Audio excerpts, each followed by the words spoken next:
भगवत चर्चा में एक बार फिर आप सबका स्वागत है। हम लोग भगवत गीता के 10वें अध्याय विभूति पाद पे चर्चा कर रहे हैं। विभूति योग। विभूति का अर्थ होता है सामर्थ्य, ऐश्वर्य, विशेष शक्ति। ईश्वर के पास सारी शक्तियां हैं, सारी विशेषताएं हैं, सारा ज्ञान है, सर्वज्ञ है। इसलिए उनकी विभूतियों का क्या वर्णन किया जाए और क्या ना किया जाए, सभी तो उनकी विभूतियां हैं। जहां तक नजर जाती है, जहां तक बुद्धि जाती है, जहां तक श्रवण हो सकता है, जहां तक स्पर्श हो सकता है, यानी कि बाहरी इंद्रियों की जहां तक लिमिटेशंस हैं, वहां तक उनकी विभूतियां देखी और जानी जा सकती हैं। इसके अलावा अंतःकरण यानी अंदर की इंद्रियां, मन, बुद्धि, चित्त, अहंकार भी जहां तक पहुंच सकती है वहां तक उनकी विभूतियां हैं, और उनके पार भी उन्हीं की विभूतियां हैं, उन्हीं का वैभव है, ऐश्वर्य है। ईश्वर शब्द ऐश्वर्य से बना है। भगवान श्री कृष्ण अपने ऐश्वर्य का वर्णन सिर्फ और सिर्फ इसलिए कर रहे हैं कि कृष्ण को विश्वास हो जाए, कृष्ण का जो मॉरल डाउन हो गया था वो थोड़ा सा बूस्टअप हो सके, कि उन्होंने जिसके आगे सरेंडर किया है वो सिर्फ उनके रथ का सारथी नहीं है, वो एक रथी नहीं है, या उनका वो सिर्फ मित्र नहीं है जिसके साथ टिटोली करते हैं, या वो उनका साला नहीं है रिश्ते में।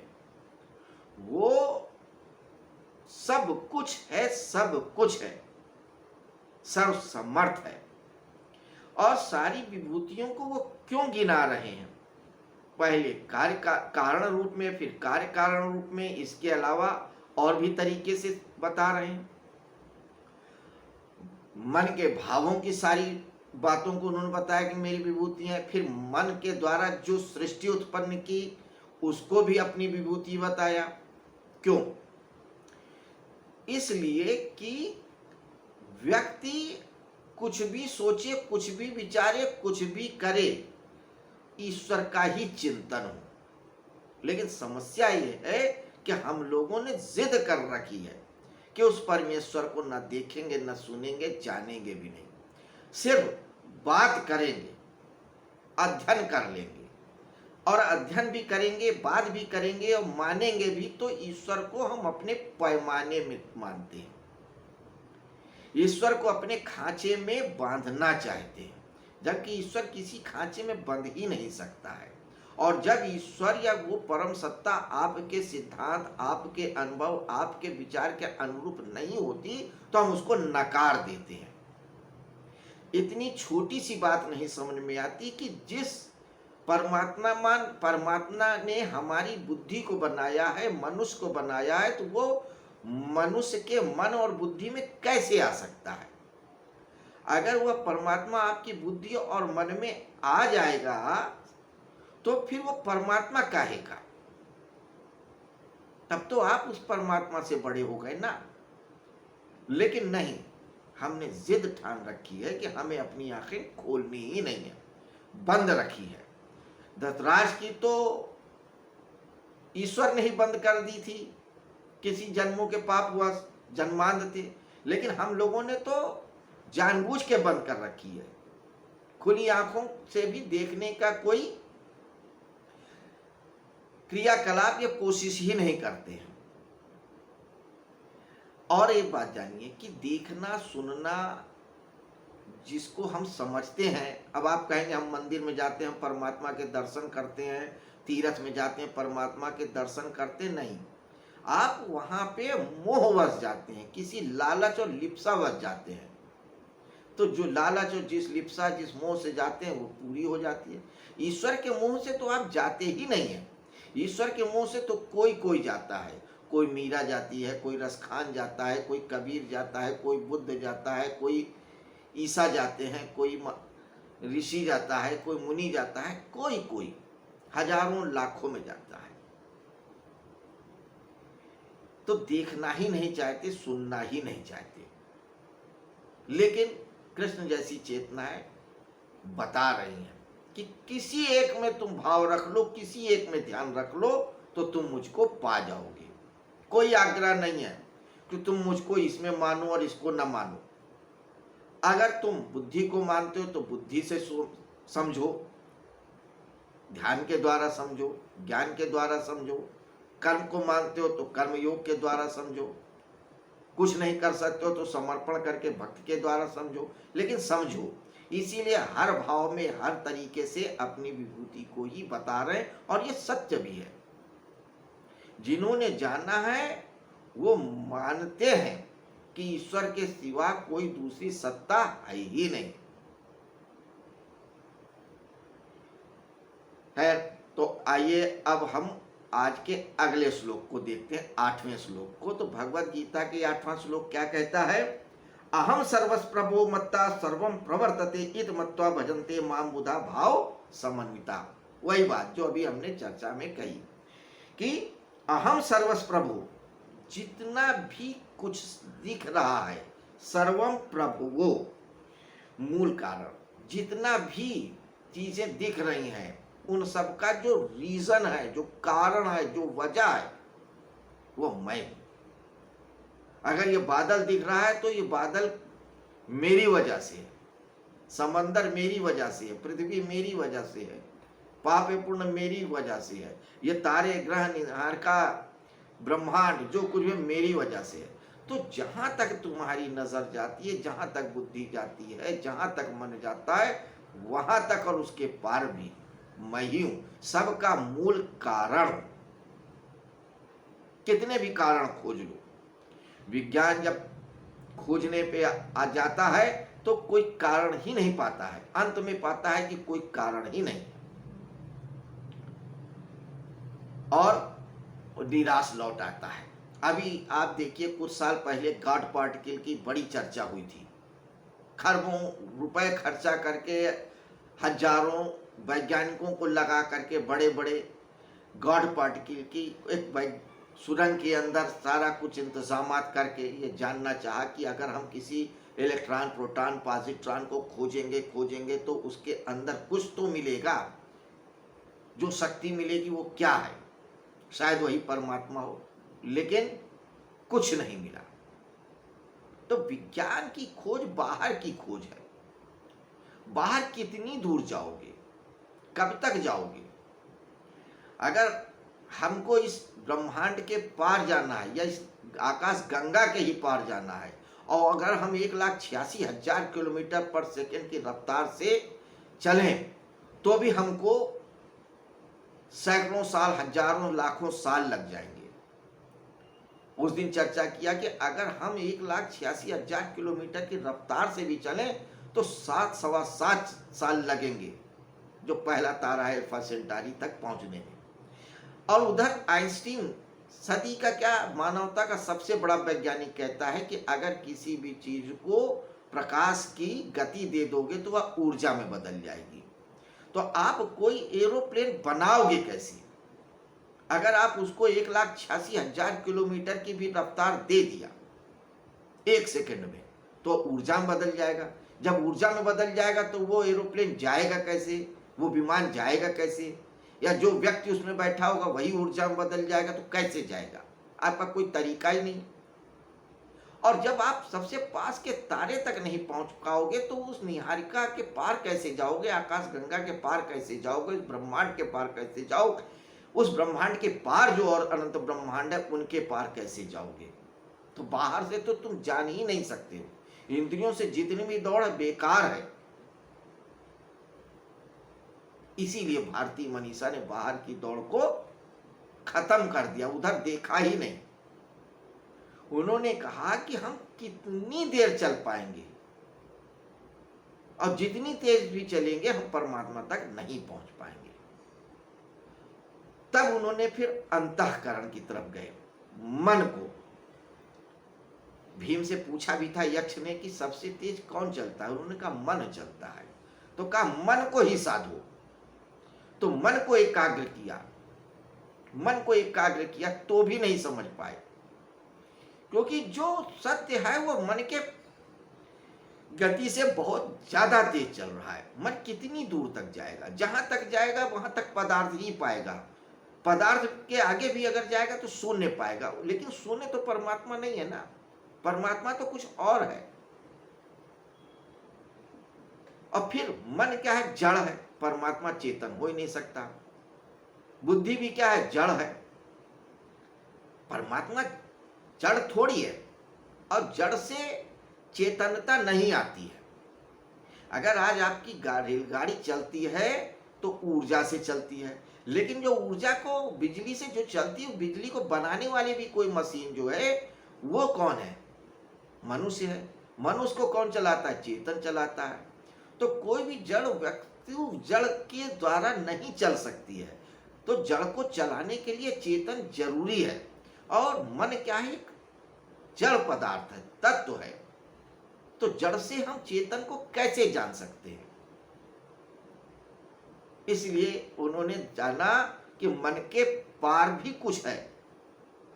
इसलिए उन्होंने अंतर जगत में यात्रा किया और मन को भी छोड़ दिया। और जब मन को भी छोड़ दिया, जो तीव्रतम गति वाला है, मनुष्य के जितने भी करण है, अंतःकरण और बाह्य करण, 5 कर्म इंद्रियां, 5 ज्ञानेंद्रियां और मन बुद्धि चित्त अहंकार 4 अंतःकरण होते हैं। लेकिन मन को ही आप, बुद्धि चित्त और अहंकार को आप मन में ही समाहित कर सकते हो। तो मन, बुद्धि क्या है, निर्णय लेती है ना, मन तो विचार करता है। आप मन की गति से भी जाओगे तो भी नहीं पहुंचोगे। तो भारतीय मनीषा ने मन को भी छोड़ दिया, और जब मन को भी गिरा दिया तो परमात्मा है। परमात्मा वैसे भी था, लेकिन मन क्या है, पर्दा डाले था। मन से ही मोह होता है, मन से ही अज्ञान होता है। तो ये जो मन ही है, यही हमारे आंख नाक कान चाम सब को पर्दे में रखे हुए हैं, और सत्य हम देख नहीं पाते हैं। वरना सत्य तो हर जगह है, हर तत्व में है, पदार्थ में है। सिर्फ देखने के लिए आंख चाहिए, सुनने के लिए कान चाहिए, इस पर समझने के लिए त्वचा चाहिए, चखने के लिए जिह्वा वैसी हो। आगे हम देखेंगे 11वें अध्याय में, जब अर्जुन ने कहा था, भगवान मैं आपका विराट स्वरूप संपूर्ण रूप से देखना चाहता हूं, आपको पूरा विराट अपने पूरे स्वरूप को दिखाइए। तब कृष्ण कहते हैं कि तू मेरे उस विराट स्वरूप को चर्म चक्षुओं से देख ही नहीं पाएगा, दिव्य चक्षु चाहिए। दिव्य चक्षु व्यक्ति के तब खुलते हैं जब मन बुद्धि चित्त अपना कार्य करना छोड़ देते हैं। लेकिन फिर भी अगर बुद्धि के स्तर पे समझना है तो कृष्ण समझा रहे हैं कि अगर बुद्धि से ही तेरी को समझने की जिद है तो तू जान ले कि मैं सब में हूं। जो सप्तऋषि तारे हैं, चाहे पुलस, अंगिरा, वशिष्ठ, कृत, ऋतु जो भी है, ये भी मैं ही हूं। मन के तेरे भाव भी मैं हूं, सारे पदार्थ भी मैं हूं। तो कहते हैं अहम सर्वस्व प्रभु, मैं सबका मूल कारण हूं, सारे पदार्थों का मूल कारण हूं।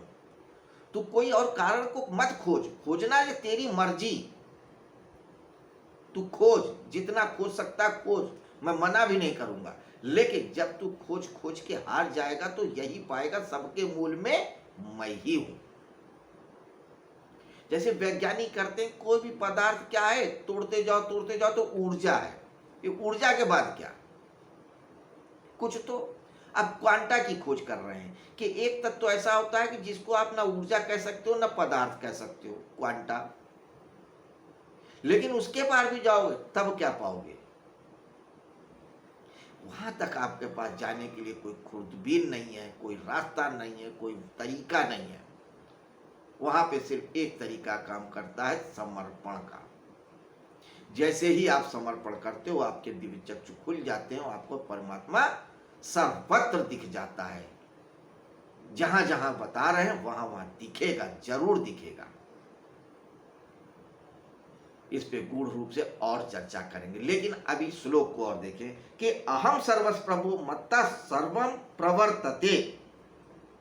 तो ये जो कुछ भी चल रहा है पृथ्वी घूम रही है अपनी अक्ष पर, सूर्य अपने अक्ष पे भी घूम रहा है, परिध पे भी घूम रहा है, आकाश गंगाएं चल रही हैं, नदियां बह रही हैं, पहाड़ भी चल ही रहा है।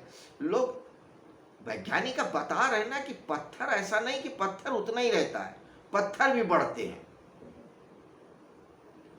पत्थर भी बढ़ते हैं। कोई ऐसा पदार्थ नहीं है जिसमें गति ना हो, लेकिन वो गति बहुत धीमे होती है, इतनी धीमे होती है कि हमारी आंखों में नजर ही नहीं आती है, बहुत कम होती है, मनुष्य के काल से बहुत कम होती है। अब जैसे आप समझिए, एक चींटी है, वो अपना पूरा जीवन 3 दिन में समाप्त कर लेती है। 3 दिन में पैदा होती है, जवान होती है, बूढ़ी होती है, प्रजनन भी करती है, सब कुछ सामान इकट्ठा करती है। लेकिन अब उस 3 दिन की चींटी अगर कोई मनुष्य के जीवन को समझना चाहे तो क्या समझ पाएगी? नहीं समझ पाएगी। उसकी पीढ़ियां दर पीढ़ियां गुजर जाएंगी, समझ ही नहीं पाएगी। क्यों? क्योंकि मनुष्य का जीवन सामान्यतः 70, 80, 100 साल तक होता है। चींटी की कितनी पीढ़ियां आएंगी और कितनी पीढ़ियां जाएंगी, नहीं समझ पाएंगे। ऐसे ही देवता हैं, विष्णु है, ब्रह्मा है, महेश हैं, ये सारे देवता हैं जिनकी करोड़ों अरबों साल की आयु होती है। हमारी कितनी पीढ़ियां मर खप जाती हैं, हजारों लाखों बार हम पैदा होकर मर चुके होते हैं, भूल ही चुके होते हैं। हमको अभी पिछले साल क्या किया याद नहीं रहता, तो पिछले जन्म में क्या किया होगा ये क्या याद रहेगा, और उन हजारों सालों में जन्मों में क्या किया होगा ये तो याद रहने का सवाल ही नहीं है। तो हम कैसे जान पाएंगे कि ब्रह्मा कब पैदा हुए थे? वो तो वेद प्रमाण होते हैं ना, ऋषियों के शब्द प्रमाण होते हैं, कृष्ण जैसी चेतना के जो शब्द होते हैं, जो कहे जाते हैं, वो प्रमाण होते हैं। सामान्य से उदाहरण से समझो, अगर आपके पिताजी के पिताजी के पिताजी राजा थे, महाराजा थे, जमींदार थे या कुछ भी थे, आप उस पर कैसे विश्वास करते हो? जो आपके पिता बताते हैं ना, या उनके पिताजी जो बता के गए हैं, उसी पे विश्वास करते हो ना, उसी को प्रमाण मानते हो। तो उसी बात को प्रमाण मानो कि कृष्ण जैसी चेतना जब ये कह रही है कि मैं ही सबका मूल कारण हूं, तो मानो या जान लो, दो ही वजह है। और जान लोगे तो भी बात खत्म हो जाएगी, वही बात आ जाएगी, कृष्ण ही सबके कारण है। मान लोगे तो बात आसानी से खत्म हो जाएगी। फिर जब जानेंगे जानेंगे, नहीं जानेंगे नहीं जानेंगे। जानना होगा तो कृष्ण जनवाएंगे, और नहीं जानना होगा तो नहीं जनवाएंगे। हमें क्या करना है? हमको जो चाहिए, सुख चाहिए, आनंद चाहिए, मृत्यु जन्म के पार होना चाहिए, वो मिल रहा है, बात खत्म हो गई। आम खाने से मतलब है ना, आम पेड़ गिनने से क्या मतलब? तो यही कृष्ण कह रहे हैं, या तो तू मुझे जान ले या मुझे मान ले। जानना चाहता तो थोड़ा कठिन मार्ग है, और मानना चाहता है तो सरल बात है, बहुत आसानी से जान जाएगा। तो बता रहे तो कृष्ण के जो वचन है उसको प्रमाण मानो। हमारे यहाँ जब दर्शन शास्त्र को आप पढ़ने जाइए तो पहले प्रमाण की और प्रमा की बात करते हैं कि हमें सिद्ध क्या करना हो, कैसे सिद्ध करना है। गणित में भी जाइए तो प्रमेय सिद्ध करा होगा आपने। प्रमाण, आप भी किसी बात को कहते हैं तो प्रमाण बताओ, जो तुम कह रहे हो सही है। तो प्रमाण हमारे यहाँ कई कहे गए हैं। जैसे एक प्रत्यक्ष प्रमाण, जो हमारी आंख, नाक, कान, मुंह और इंद्रियां अनुभव में ले पाती हैं, वो प्रत्यक्ष है। जो हमारी चर्म चक्षु देख लेते हैं वो प्रत्यक्ष है, जो कान सुन लेते हैं वो प्रत्यक्ष है, जो नाक सूंघ लेती है वो प्रत्यक्ष है, जो जीवा चख लेती है वो प्रत्यक्ष है, जो त्वचा स्पर्श कर लेती है वो प्रत्यक्ष है। तो जो इंद्रियां हमारी अपने अनुभव में ले आती है जिस पदार्थ को, प्रत्यक्ष प्रमाण होता है। एक अनुमान प्रमाण होता है, हम देख तो नहीं पाते हैं लेकिन अपने पूर्व अनुभव से जान लेते हैं कि ऐसा होगा। जैसे अगर कहीं धुआं उठ रहा हो तो हम कहेंगे वहां आग लगी है, क्योंकि हमारा अनुभव है कि जहां आग होती है वहां धुआं जरूर होता है। धुआं के बिना आग हो सकती है, आग बिना धुआं के हो सकती है, लेकिन धुआं बिना आग के नहीं होगा। यह हमारा अनुभव रहा है। तो अगर हमने धुआं देखा है तो हम अनुमान से कह सकते हैं कि वहां आग लगी होगी और वो सत्य होगा। तो दूसरा प्रमाण अनुमान है। तीसरा प्रमाण है शब्द प्रमाण। शब्द का मतलब जो हमारे पुराणों में है, वेदों में है, या हमारे महर्षियों ने या तत्ववेत्ताओं ने अपने अनुभव के द्वारा बताया है, वो प्रमाण है। अब आइंस्टीन ने कहा E बराबर mc² होता है, तो आप सिद्ध करने थोड़ी चले जाते हो, आप मान लेते हो कि आइंस्टीन ने कहा है तो सही कहा होगा। ऐसे ही अगर कृष्ण जैसी चेतना कह रही है कि मैं ही सबका कारण हूं, तो क्या संदेह है मानने में? संदेह करने से कृष्ण का कुछ नहीं बिगड़ेगा, आपका कुछ नहीं बनेगा। आपको जो मिलना होगा, सुख, शांति, आनंद, मोक्ष, वो नहीं मिल पाएगा, क्योंकि आप संदेह कर रहे हो, आप अर्जुन की तरीके से हिल कप रहे हो। तो इसीलिए कृष्ण बार बार उस जोर दे के कह रहे हैं कि प्रभुओ मत्ता, मैं ही इन सबका कारण हूं। सर्वम प्रवर्तते, और सब कुछ भी प्रवर्तित हो रहा है, मतलब जो चल रहा है, जो सृजित हो रहा है, जो पालन में है, जो संहार हो रहा है, वो सब कुछ मेरी वजह से ही है। तो मानो प्रमाण, इससे बड़ा क्या प्रमाण होगा कि कृष्ण जैसी चेतना खुद कह रही है। और ये शब्द उन्होंने तब कहे जबकि उन्होंने जीवन भर अपने ईश्वर होने का प्रमाण दिया। पैदा होते ही पूतना जैसी राक्षसी को मारा, बकासुर को मारा, कंस को मारा, तमाम आश्चर्यजनक और अलौकिक कार्य किए। उसके बाद भी कृष्ण को कहना पड़ रहा है कि मैं ही ईश्वर हूं। एक्चुअली हम इतने अंधे हैं। धृतराष्ट्र जैसे व्यक्ति तो अगर आंख हो जाए तो हो सकता है कि वो मान ले कि कृष्ण तुम ही ईश्वर हो, लेकिन हम आंख वाले भी नहीं मानते हैं, इतनी जिद में अड़ चुके हैं, मानना ही नहीं है। हमको आसानी है ना, पत्थर को ईश्वर मान लेने में आसानी होती है। पत्थर हमसे कोई अपेक्षा नहीं करता है, हम जाते हैं खूंटी की तरह टांग देते हैं अपनी बातें। लेकिन हाड़ मास का जब ईश्वर आता है तो हम उसको नहीं मान पाते हैं, हम उसको सताने में लग जाते हैं। कभी जहर दे देते हैं, कभी सूली दे देते हैं, कभी उसको कहते हैं कि तू अपने आप को क्या समझता है। तो कृष्ण की बातों को प्रमाण समझो, भगवत गीता के एक एक श्लोक को प्रमाण समझो कि कृष्ण जो कह रहे हैं सच कह रहे हैं। जो कहा है 5187 साल पहले सच ही कहा होगा कि अहम सर्वस प्रभु मत्ता सर्वम प्रवर्तते इति मत्वा भजन्ते माम बुधा भाव समन्विता। तो अब इस श्लोक की पहली पंक्ति में तो उन्होंने बताया कि सबका मूल कारण मैं ही हूं, सब कुछ मेरी ही वजह से हो रहा है। अब दूसरी पंक्ति में इस श्लोक के कहते हैं इति मत्वा भजन्ते माम बुधा भाव समन्विता, कि जो बुद्धिमान व्यक्ति मुझको ये मान लेते हैं वो मेरा ही भजन करते हैं। बुद्धिमान धृतराष्ट्र नहीं है, जिसने शास्त्र रट लिए वो नहीं है, जिसने पुराण रट लिए वो नहीं है, जो बड़ी बड़ी तर्क की बातें कर रहे हैं वो बुद्धिमान नहीं है। बुद्धिमान वो है जो कि ये मान लेता है कि संसार को बनाने वाली कोई एक अलग सत्ता है, और वो सत्ता मुझसे ज्यादा ताकतवर है, मुझसे ज्यादा बुद्धिमान है, मुझसे ज्यादा सर्वज्ञ है। वही हमको जन्म मरण के चक्कर से पार कर सकती है, मेरे सारे अज्ञान को नष्ट कर सकती है। उस सत्ता के आगे समर्पण करना ही भला है, और वो समर्पण करके फिर उसी के भजन में लगी रहती है, वही बुद्धिमान है। तो भक्त ही बुद्धिमान है, शास्त्र को पढ़ने वाला बुद्धिमान नहीं है। और बुद्धिमता इसी में है कि समर्पण कर दें और ये जान ले कि वासुदेवा सर्वम।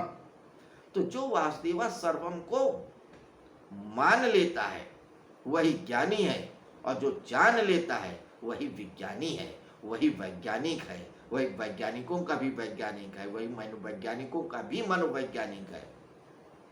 वही कृष्ण है, वही परमात्मा है, वही सत्य है, बाकी सब मिथ्या है। तो इति मत्वा भजन्ते माम बुधा भाव समन्विता, कि जो मुझको बुद्धिमान व्यक्ति मान लेता है कि मैं ईश्वर हूं, वो हमेशा मेरे ही भजन में लगा रहता है।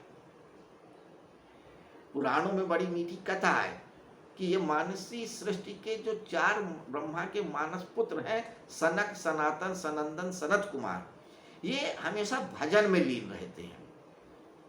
एक कथा सुनाता है, 3 सुनते हैं, फिर दूसरा सुनाता है, फिर बाकी 3 सुनते हैं, फिर तीसरा सुनाता है, फिर बाकी 3 सुनते हैं, फिर चौथा सुनाता है, फिर बाकी 3 सुनते हैं। ये निरंतर होता रहता है। उसी परमात्मा, उसी ब्रह्म की चर्चा करते रहते हैं, बार बार करते रहते हैं। और चर्चा क्यों करते हैं? इसलिए कि वह ब्रह्म, वह ईश्वर, वह सत्य, वह कृष्ण, वह नटखट, वह नंदलाल रस से भरपूर है, रसो वैसा है। और जो रस जैसा ही है, उसकी भजन करने में अलग ही मजा है, अलग ही आनंद है। और वही अल्टीमेट हमारा उद्देश्य भी है प्रत्येक मनुष्य का। तो मित्रों, ये थी आज 10वें अध्याय के 8वें श्लोक पे एक छोटी सी चर्चा। तो कहना सिर्फ ये है कि भगवान श्री कृष्ण 9वें अध्याय में जो राज विद्या, राजगुह्य, यानी जो सीक्रेट और गूढ़ बात बता रहे हैं, वो लगातार बताते चले आ रहे हैं। उनका मन नहीं भर रहा है भक्त को अपनी बातें और प्रभाव बताने में। क्योंकि जब ईश्वर भी क्या होता है, कई बार मस्ती में होता है। जब मस्ती में होता है तो फिर वो गुनगुनाता रहता है। जब व्यक्ति गुनगुनाता है तो फिर गुनगुनाता ही चला जाता है। आपने भी कई बार देखा होगा कि मस्ती में कोई पंक्ति गुनगुनाते हैं तो उसी पंक्ति को बार बार गुनगुनाते हैं। तो यहाँ तो ईश्वर गुनगुना रहा है, गीत गुनगुना रहा है, इसीलिए तो इसका नाम भगवत गीता है, भगवान का गीत। तो ईश्वर गुनगुना रहे हैं, लगातार गुनगुना रहे हैं 9वें अध्याय से 10वें अध्याय के 11वें श्लोक तक, विदाउट एन इंटरप्शन। अर्जुन भी सुन रहे हैं बड़े गौर से। तो अब ये 11वें श्लोक पे जा करके इंटरप्ट करते हैं अर्जुन। लेकिन अभी हमारा 8वां श्लोक है, अभी 3 श्लोक तक और गुनगुनाएंगे और बताएंगे कुछ बातें ज्ञान की, भक्त की, कर्म की। वो क्या बताएंगे कल की चर्चा में हम लेंगे। आज इतना ही। तब तक के लिए नमस्कार, शुभ रात्रि।